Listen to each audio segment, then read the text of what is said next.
Raider Nation, thank you for joining us on the Only Nation podcast, brought to you by the Raider Ramble and sponsored by Chucky Stuggs.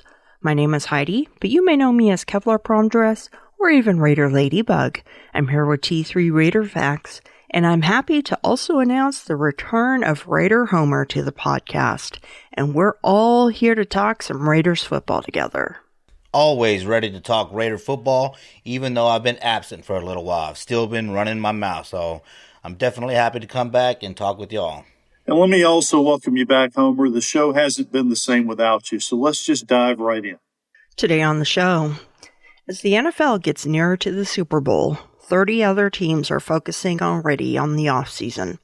For the Raiders, that includes the search for a new coach and a new GM, and lots of unsettled player and personnel pieces. We'll talk more about that today and try to put on our own GM and coaching hats. Okay, Raider Nation, we're giving away a custom jersey on today's show, but we have more things coming up all throughout 2022. Here's how you can get in touch with us throughout the offseason. Give us a call on the Only Nation Podcast voicemail line at 904-701-8667. That's 904-701-8667. You can also check us out on the web at onlynationpod.com. Here's the latest Raider news.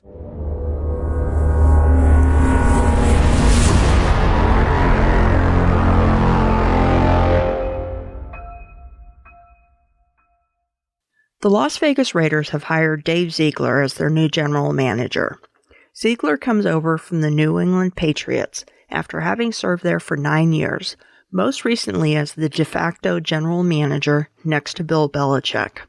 Ziegler takes over a roster with a pretty solid nucleus, coming off a 10-7 season, and with a projection of $21.4 million in cap space for the coming season, before any restructurings take place. Hey, he's been learning from the hoodie, so I'll take him. At this point, everybody's going to try to get what they can get from the Patriots because the Patriots have had so much success. So I don't blame Mark Davis for making this move, and we'll see what happens at head coach. Hopefully this guy comes in, though, with that Patriot mindset. They don't really pay out a lot of money. We've been paying out a lot of money. You think about Littleton, Nassib. Yeah, they were solid, but they were not worth the money. So hopefully we come with that conservative approach, I guess, to our finances and really not just hand out money to some of these players that are just maybe on their last leg or not necessarily worthy of that, a big contract. So we'll see. But, Mark Davis, it sucks to say that the Gruden-Mayock era is over. It is over. But I still believe in Mark Davis because, for one, in the JDR era, he put that together. We went to the playoffs. In the Gruden-Mayock era, we ended up in the playoffs. So, chances are we're going to end up in the playoffs with this new coaching staff because I think Mark Davis does have, enough intelligence as a businessman to let football people run the football organization. Like he says, he doesn't know. He knows what he doesn't know. That's what he said, and so I believe that Mark Davis is going to make smart decisions. And I know not all Raider Nation agrees with that, but hey, I still got Mark Davis's back.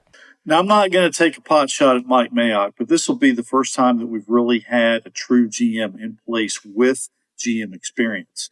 Now, I know that Raider Nation, some of them are going to melt down and talk about the fact that we get the Patriots stuff when it's over and done with, and by the time we get it, it's nothing but trash, and that nothing good is going to come of this. But I really believe in the direction of the organization. I believe in putting together this young talent, because I call them young, and really putting together the organization that can go forward, not just get to the playoffs once, but get to the playoffs consistently, and really build this team the way that it has not been built previously. And I am also warming up to the idea of Dave Ziegler taking over. I know it's been rumored for several days, so I am trying to open my mind and be ready for the new generation. He is somebody who's new to the team, but he is not new to winning, and we definitely need that. Let's get somebody in there who is familiar with winning and won't accept anything less. Social media has been buzzing following the head coach interview of Patriots offensive coordinator and former Broncos head coach Josh McDaniels to potentially become the next head coach for the Raiders. With the announcement of Dave Ziegler as GM, this now seems very likely. again, they're going to, Mark Davis wants to tap into that Patriot way. He wants to tap into the success that the Patriots have had. So, or whatever. I'm going to stick behind Mark Davis. Like I said, he has made pretty decent coaching decisions in the past, however they ended. I don't know. I think that the young offense that they had this year got into the playoffs, so that's a good thing for Derek Carr if he continues to play for the Raiders. Having a young offensive coordinator come in that's already had success in the NFL with even rookie quarterbacks and Tom Brady. Think about what he learned from Tom Brady. So you can, he could probably pass some of that on to Derek Carr. This could be a good situation for Derek Carr. Now we'll see what happens, but I remember not liking Josh McDaniels and him being a tough out when we played him as the Broncos head coach. So hopefully he can bring this strong mentality, to the Raiders that, we're going to stay in these games. We're going to do what we got to do to win. And, bring back that just win baby mindset to the Raiders. If Josh McDaniels ends up being the coach, I will remind everybody that when he was a head coach for Denver, he was just getting his eye teeth cut. And his two quarterbacks were Kyle Orton and Tim Tebow.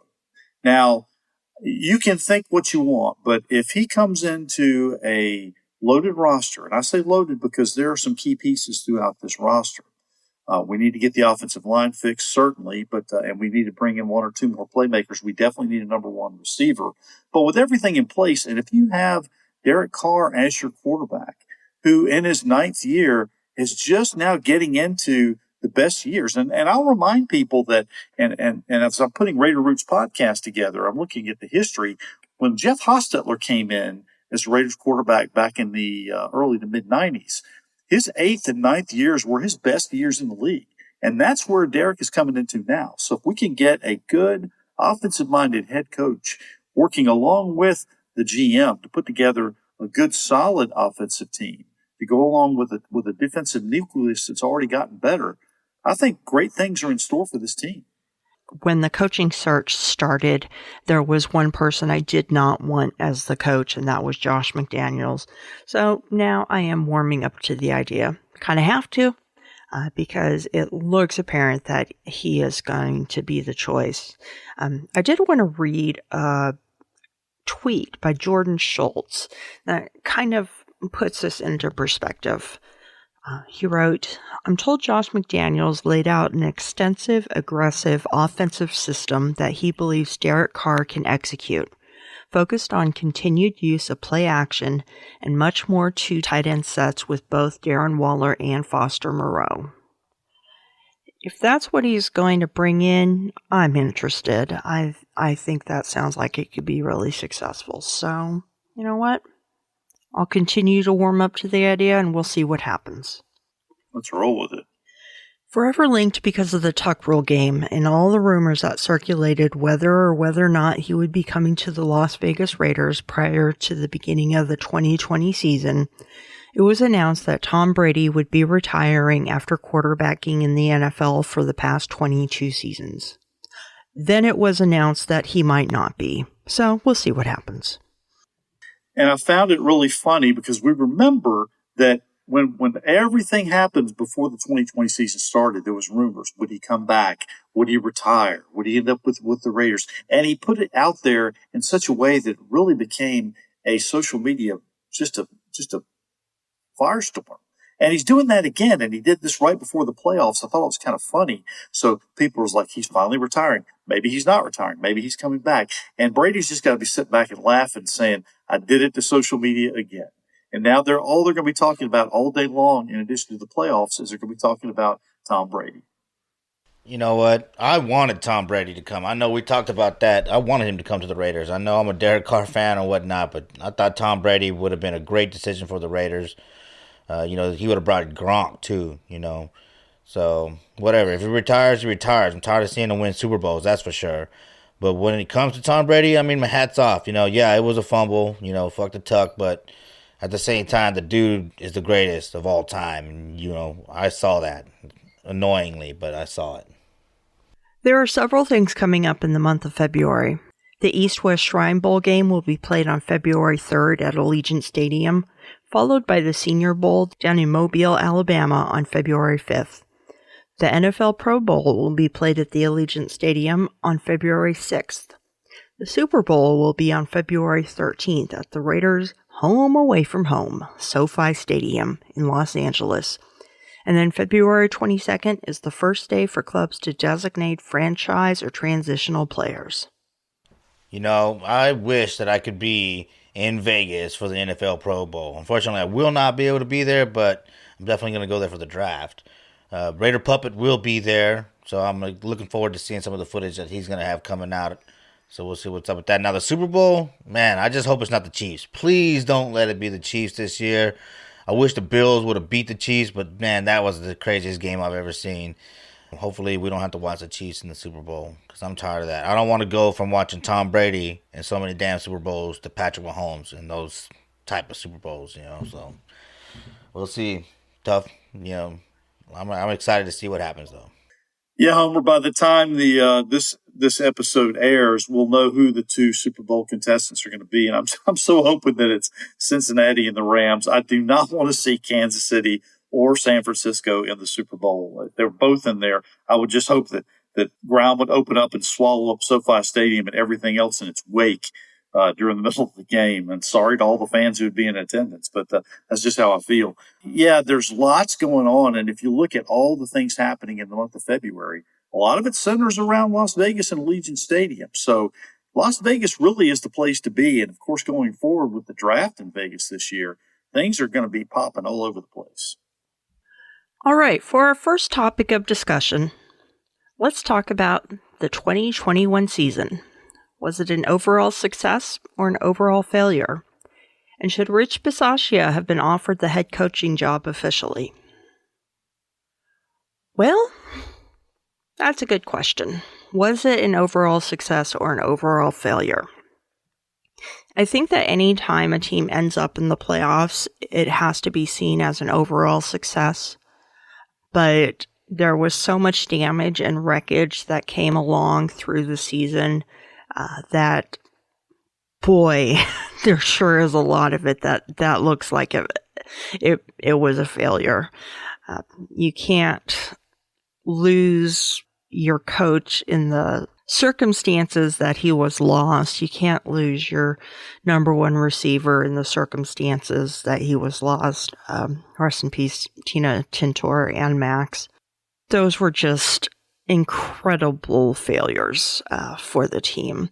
But overall, they did end up in the playoffs. So I kind of have to say, overall, it was a success. Rich Bisaccia came in and pulled off a miracle to come in to a team that was going through what the Raiders went through, and to be able to pull off those 4 wins at the end of the year was miraculous. While I think that what he did was a little bit of a miracle, I don't think he should have been offered the head coaching job officially. I think he definitely earned that interview and serious consideration, but he just wasn't a head coach. I think part of it, he pulled the team together, but stuff that happened shouldn't have happened. The stuff with Ruggs, the stuff with David Arnett, who has been signed and then now released by the Chiefs. So his career is almost over. But coaches, they're leading young men, and they need to, create an atmosphere where that kind of stuff isn't acceptable. A head coach leads on the field. They also need to lead off the field, and there are things that head coaches need to do to bring that under control, and I don't think Rich was ready for that. He did a great job. He has definitely earned my respect for forever, but I don't think he has really earned that head coaching position. If we had to put 2021 down and put a bet on it, I would almost say that this was a push. But now at the beginning of the season, before it even started, I said that the Raiders would finish 10-7 and that they would be in the playoffs as a wild card. I got that dead on. Now, they won some games they probably should not have won, and they lost some games they probably should not have lost. So if that makes any sense at all, I'd say, again, if you make it into the playoffs, you got to call that a success. Should Bisaccia have been offered the head coaching job? I think he at least was extended the interview, which I think really is about as much as you can expect, because even though he was the glue that kept this team together during all the bad things that happened during the course of the 2021 season, Rich Bisaccia was not the guy to build this team for long-term success. I think everybody realized that, Mark Davis in particular. And I think Rich Bisaccia, if he had his choice, he probably would go back and do what he does best, which is focus on the special teams for either the Raiders or some other team. And we will just see where the chips fall as far as that goes. But I want to give Rich Bisaccia every bit of credit for the things that he did during the 2021 season, for holding this team together and really for leading the young men as they went. Overall, 10-7 was a good year, particularly with all the roadblocks and hurdles they had to overcome. They just had to do a yeoman's work over the course of the year. And Heidi, you and I have talked about this before. This is going to make a hell of a 30 for 30 series. I mean, okay, so this is how I look at it. You know, we definitely got screwed by the NFL, okay? Because if you look at this roster was able to hold it together, right, and get us into the playoffs. So for this roster, yes, it was a successful year because this team showed that they had the talent, the heart, and the ability to get into the playoffs. So for the roster, it was a successful year. For the fan base, it was at least we got into the playoffs. So to me, as for a fan, it was a successful year. Now for the team, I think it was a failure, right? Because Mark Davis wants Super Bowls, right? He's already been to the playoffs in 2016 and now again this year.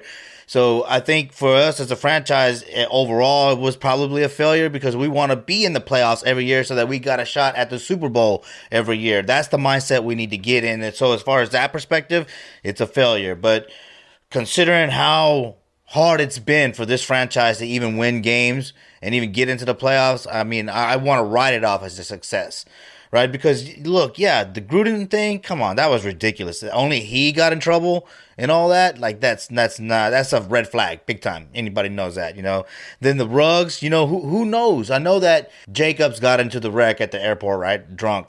So who's to say whether Gruden could have changed, you know, or had any effect on some of these guys? You could say maybe they did kind of lose sight once Gruden ended up, you know, fired or whatnot. So who knows how to look at that, but I think for Bisaccia, it's a nice way. It's a nice little notation, I guess, on his resume because he was able to show that he is a good enough football coach to take a roster that was built for success and get it to where it should be, which is in the playoffs.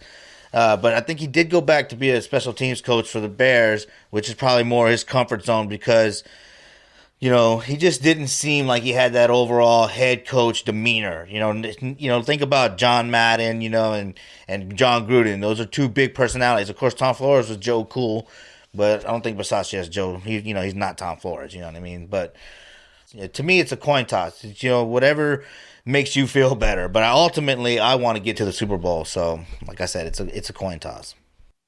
Discussion topic number 2. Some think that the Raiders will be in rebuild mode for 2022, while others think that this team is just a few pieces away from competing for a championship. Let's just talk it through. Yes, this is why I'm pissed off at the NFL. I think so too. This is going to be a rebuild. You know what I mean? You got all this young talent that we were just talking about. They got to see if they like the new head coach. You know what I mean? They got all these things to think about now. Is the system going to be a fit for them? You know, so this could be, you know, a complete rebuild. Does this new head coach even want Derek Carr? Who does he want as the running back?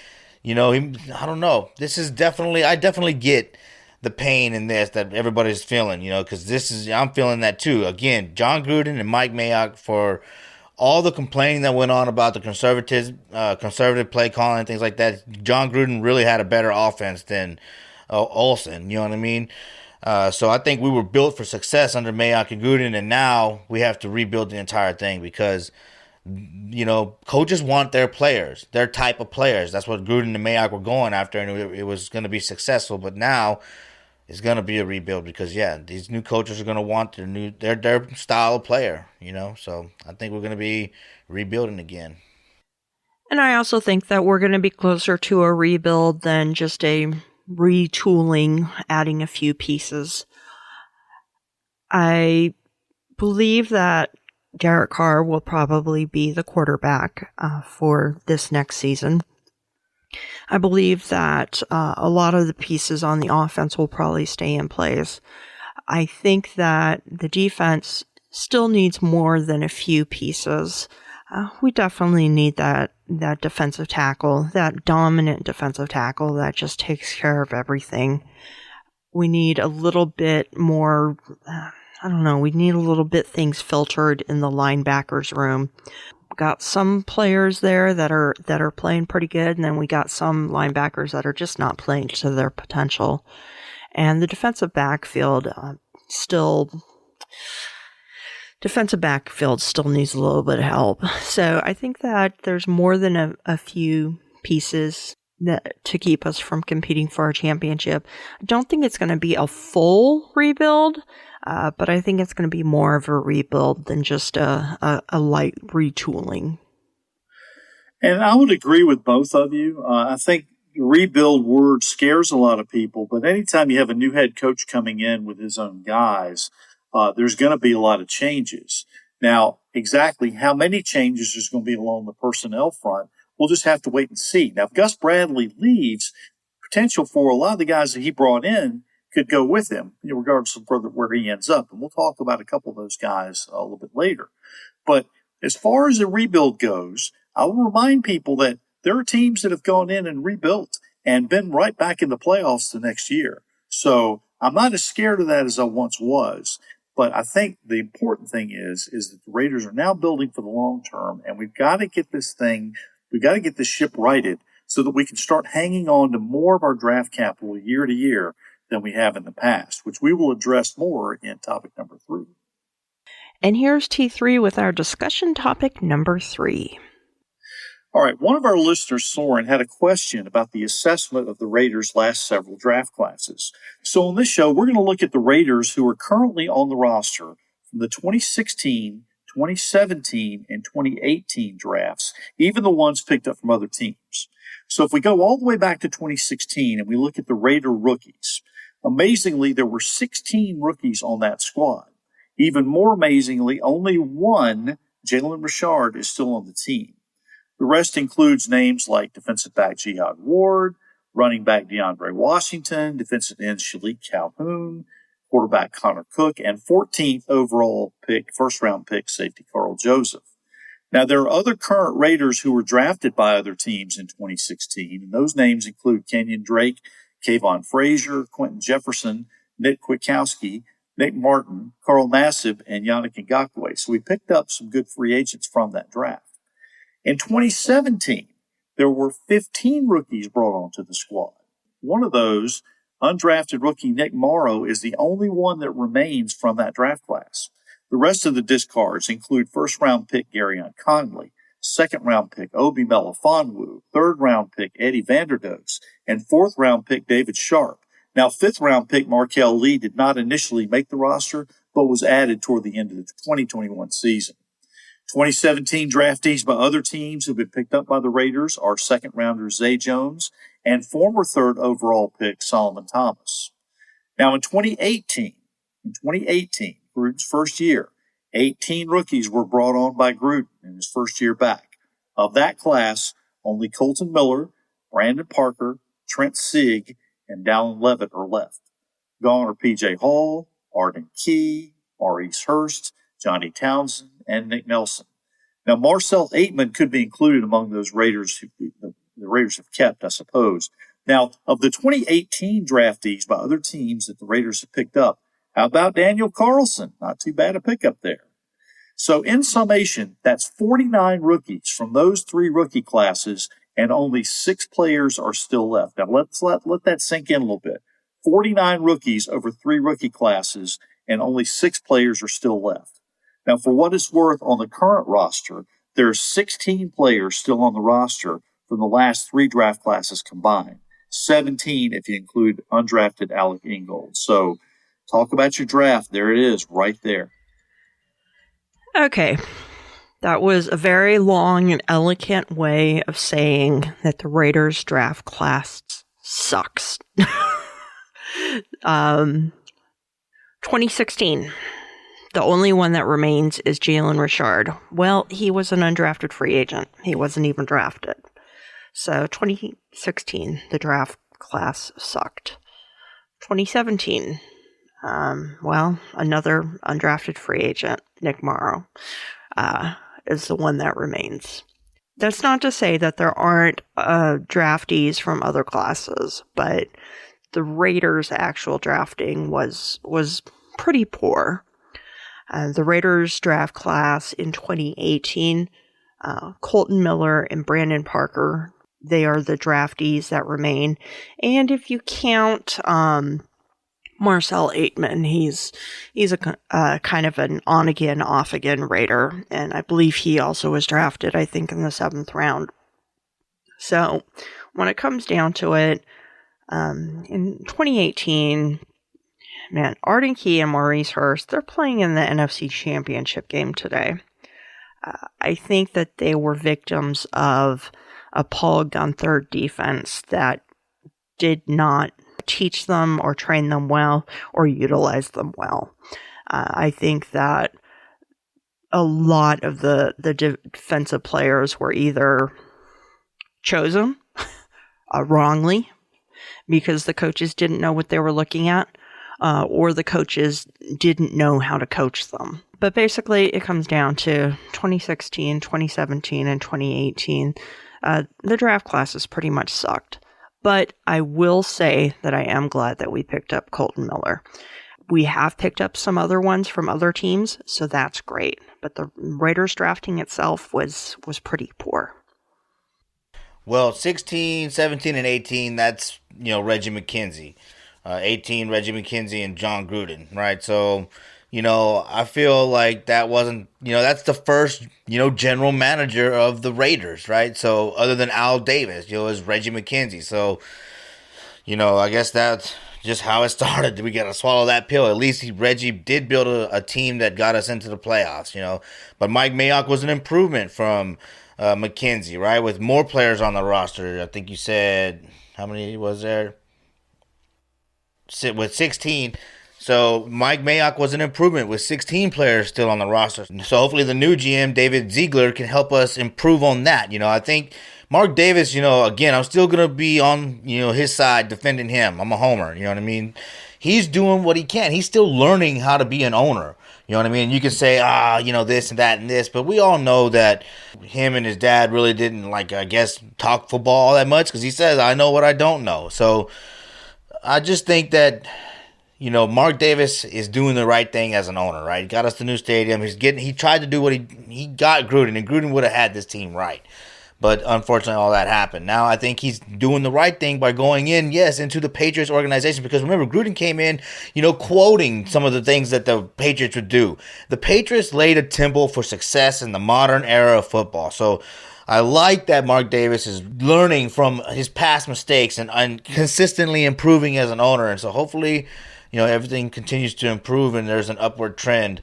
This team needs it. This organization needs it. This fan base needs it. We need it, because that was a hell of a year. 2021, right after not being able to go into the stadium, for the first year in Vegas. It's just been bizarre, but at least the Raiders, again, Mark Davis in the Las Vegas era, 8-8 and 10-7 with the playoff berth, So let's just hope that trend continues to where we just continue to improve and Mark Davis learns how to be a really good owner instead of an owner that's right now he's just hustling shit up, y'all. He tried to get into LA, they blocked him. Then he found a way to do it in Vegas. Nobody thought he was going to do it. He got it done. Then he's an owner of a basketball team and he's just okay, you fired my coach out of the blue in the middle of our good season, in the middle of this rebuild. I'm still going to come back, and so hopefully I'm hoping this guy continues to punch and fight against the NFL because overall it is still the Davis family versus the NFL. It's still the Raiders versus the NFL. So I'm rooting for Mark Davis, and I'm hoping that all this works out. But it's been tough. It has been tough, and we have not been drafting well, and that's what's costing us as an organization. So Mark Davis has to learn and get better and let Dave, the new GM, do his job, and do it right. Let me make one more comment. I want to give a shout out to Raider Nation because they have really, and for the most part, I know we've kind of come at each other's throats at points here and there, but we have really done a good job of holding it together in spite of everything that's gone on this year. To be able to still wear those colors, silver and black, proudly, and to be able to wave those flags and to stay with it. I saw Allegiant Stadium in that last home game of the season versus the Chargers, and I saw a level of passion I have not seen in any home game since. And I just hope that continues to build. Amen. All right, T3, why don't you give us your top 3 for the week?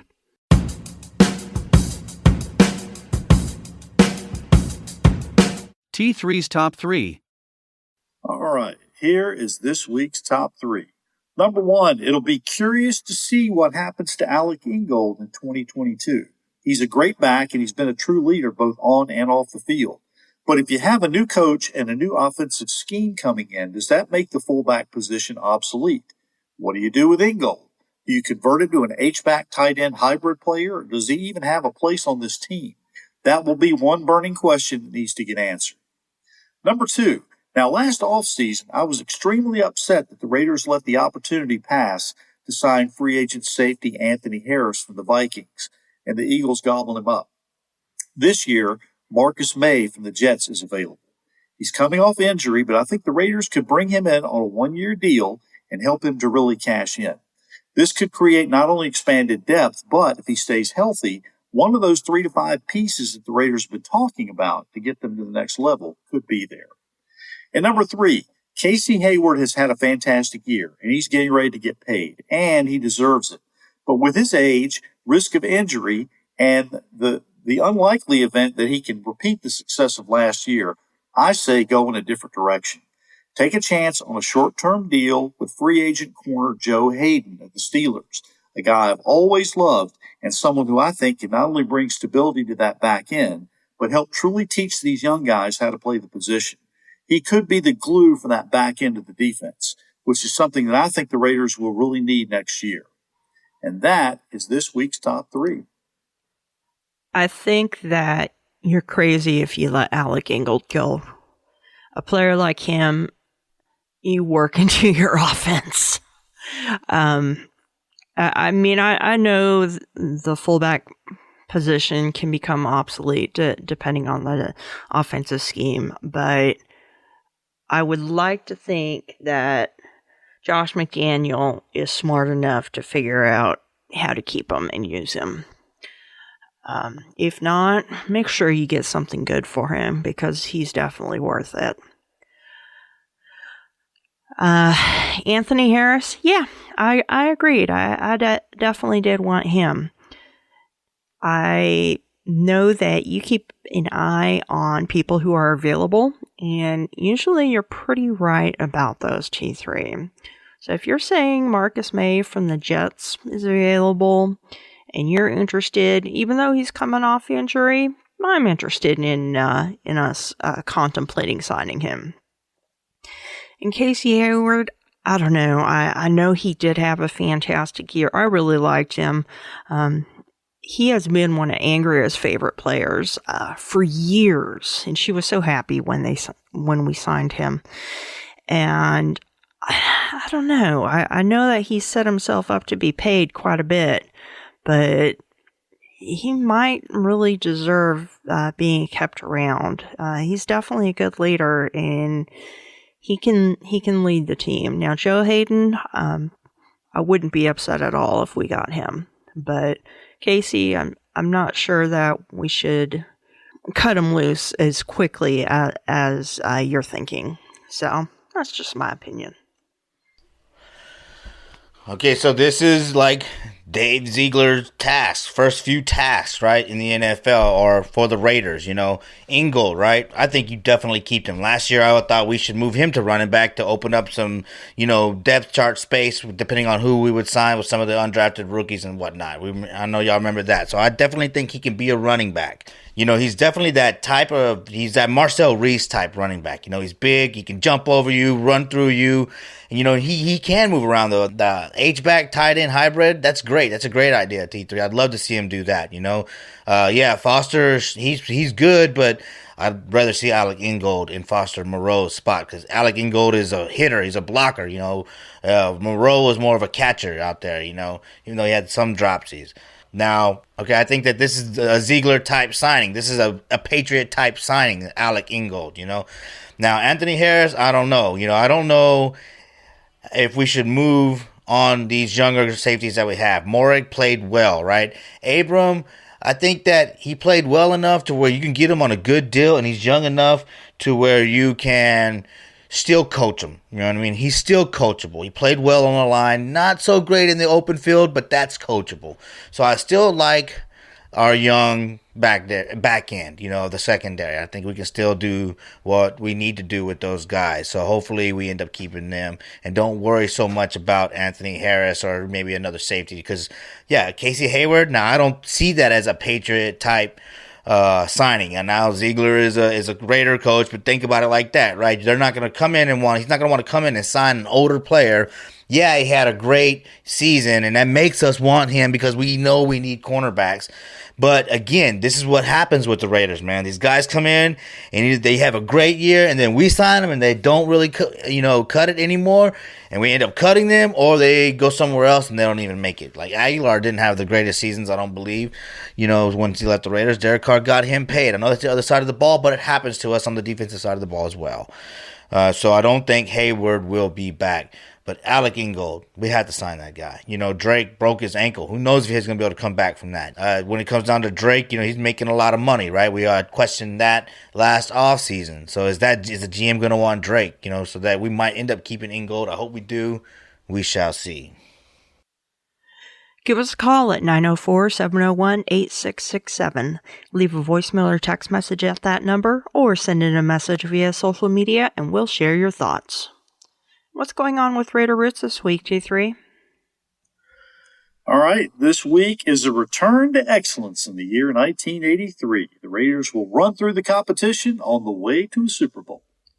All right, T3, and I think it's time for us to return to a segment called Homer, Did You Know?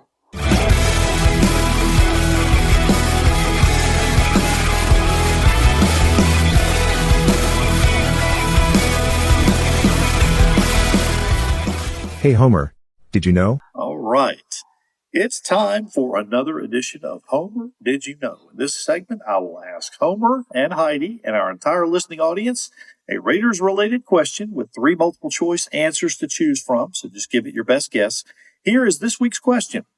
Now, in 2020, the Baltimore Ravens rolled out a roster with 3 former Heisman Trophy winners on it. Prior to 2020, that had only been done 5 times in NFL history. 4 times by the Raiders. Which is the only other team that has done this? A, the Dallas Cowboys, B, the Kansas City Chiefs, or C, the Cleveland Browns? I'll give you a hint. It was back in 1970. Homer, what is your guess? I'm going to say A, the Dallas Cowboys. All right. Heidi, what's your guess? And to be different, I'm going to say C, Cleveland Browns. The correct answer is B, the Kansas City Chiefs. Well, I didn't want to guess that one. There's no way I was guessing that one. FKC. That's bad juju. Yeah. Bad juju. That's right. There you go. Yeah, it was back in 1970. So I just wanted to point that out as a little fun fact that the Raiders have done it 4 times, but it doesn't happen very often in NFL history. But the Raiders are right up there at it. That is this week's version of Hey Homer, did you know? So good to hear that again. It really I think is. you're just happy to see me get my answers wrong again for the most part. I'm just happy to see you. Oh, okay. Heidi got it wrong too, so there you go. Well, okay. All right. I'm glad to be back though. I needed that break. I had to take my own advice. I was getting a little too upset with what happened with John Gruden. So I just stepped back, focused on my life, and now good things are happening. I met Vanessa and all that. So, all things are going good. So hopefully everything continues to work out, and I'll be back. Well, while you were away, we kept the chair warm and we got the Raiders in the playoffs. I should have. I kept thinking every week. I was like, damn it. I wish I was doing the Only Nation podcast, but I still had to focus on what I was doing. So I appreciate y'all keeping the chair warm for me, and I'm happy to be back. We are glad that you are back. Yes, we are glad to have you.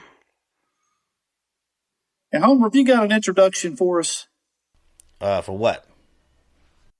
It's in yellow. Oh, I'm back, y'all. I'm back. And now, Raider Nation, it's time for Heidi's Heroes. Flying away on a wing and a prayer. Who could it be? You know what? This week's hero has been a long time in the making. I've been actually wanting to name this person a hero for several months now. And the reason that is because, well, it's easy preparation for me because I'm actually going to make him announce his own hero-ship. My hero this week is Raider Homer. Now, this dude, he is always involved in fundraising, promoting the nation. Doesn't matter what it is. He is Raider, and he is community. Homer, why don't you tell us what you've been up to in this past, say, year of fundraising and community involvement? Well, hey, first of all, thanks for selecting me as your hero. I really do appreciate that, Heidi. I love this segment. There's some great people that have been a part of this segment, that have been named in this segment. So thank you for honoring me with this title. Now, you talk about some fundraising that I do, as a club president for the Black Hole. I talked to Rob Rivera himself, that's Black Hole Rob, to get the chapter. And, in that conversation, he talked a lot about, some of the charity work that, the Black Hole had done. And that, meant a lot to me because, like a lot of these young players on the roster, I've come from a troubled background. So I wasn't always, doing right by the community. And as I got older and became a father and a family man, I started to want to do better and teach my kids to be a part of the community.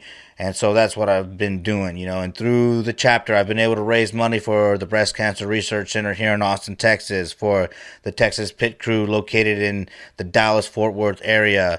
We've raised money for the Wounded Warrior Project with the Silver and Black softball tournament, and you talk about, the Raider Nation and my involvement with the Raider Nation. I love that the Raider Nation is so willing to give back. And in the Silver and Black softball tournament, that's a tournament between clubs and, people that just come in from around the nation. And we all just, donate to the Wounded Warrior Project and compete with each other and be family. That's when you can really call the Raider Nation your family, is when you are active within the Raider Nation and its endeavors to, raise money for the different communities out there. It's not just nationwide, it's worldwide. And there's a lot of great things we can do. So, I appreciate, you guys picking me because, we talked a lot about, the good things that the Raiders organization has done for the community in Vegas and in Oakland and all over the nation, in the world. So as a Raider fan, it's an honor to do that and to continue that legacy. So I encourage everybody that's listening to this podcast to keep an eye out for some of the fundraisers that we do with the Austin Black Hole, the official chapter here in Austin, Texas. So thank you once again for selecting me as your hero, Heidi, and I'm glad to be back. What an honor. I gotta say, that was a pretty good choice. Yeah, it was a good choice. We tried to roll it out we thought about rolling it out a couple times, but we really wanted to wait until you came back. So we're glad that you're back, and you're really holding it down in Texas, and that really proves that Raider Nation is really worldwide. There's a lot of Raider fans in Texas. There's a lot of support down there. I personally know that when I went down to the game in Houston in 2019. But again, as we continue to grow this nation year by year and season by season, we are just so happy and fortunate that we belong to a fan base that does so much for the community. I see it everywhere I go. And people that wear the Raiders colors are not fickle. They're proud of the Raiders colors. I mean, I see people all the time with other colors on. You might see them on occasionally with it, but maybe not. But people that wear the Raiders colors are proud that they're members of Raider Nation. All right, let's give away a jersey. This is a customized jersey, which will be coming from Fanatics, who hooked us up with the jersey we gave away last time. So the winner this go-around is the lucky Mr. Scott Sachs. Congratulations, Scott. All right. Yeah, congratulations. T3 will be getting in touch with you and arrange for that jersey to get to you. And congratulations from the Only Nation podcast. That's right. Congratulations, Scott. And all those of you who entered, keep in touch with us because we're going to have more things down the pipeline as we continue the season. So we got the off season coming up. And then again, as we move into the 2022 season, lots of big things. So keep it tuned right here. And that about does it for this week on the Only Nation podcast.